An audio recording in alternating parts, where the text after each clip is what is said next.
Pour repérer un point sur une droite, il nous faut équiper cette droite d'une origine et d'une unité. L'origine et l'unité induisent alors un sens sur la droite. Pour repérer le point sur la droite, on cherche à savoir combien de fois il nous faut reporter l'unité à partir de l'origine pour atteindre le point. Ce nombre est appelé abscisse du point. Il nous suffit donc d'un nombre pour repérer un point sur une droite. Pour repérer un point dans le plan, il nous faut d'abord doter le plan d'un repère, autrement dit de deux axes. On peut, mais ce n'est pas obligatoire, prendre ces deux axes perpendiculaires. On a alors ce qu'on appelle un repère orthogonal.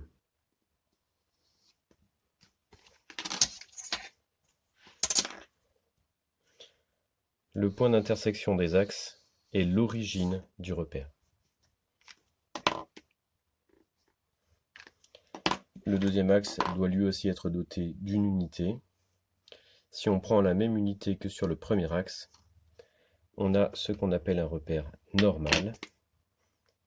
Et donc, comme ici, mon repère est constitué de deux axes perpendiculaires de même unité, mon repère est appelé repère orthonormal.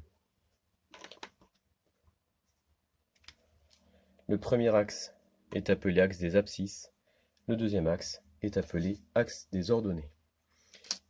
Pour lire les nombres qui nous permettent de repérer le point par rapport à ce repère, il faut tracer les parallèles aux axes qui nous donnent des intersections avec les autres axes respectivement. Donc ici, la parallèle aux axes des ordonnées coupe l'axe des abscisses et va nous permettre de déterminer l'abscisse du point. Ici, la parallèle à l'axe des abscisses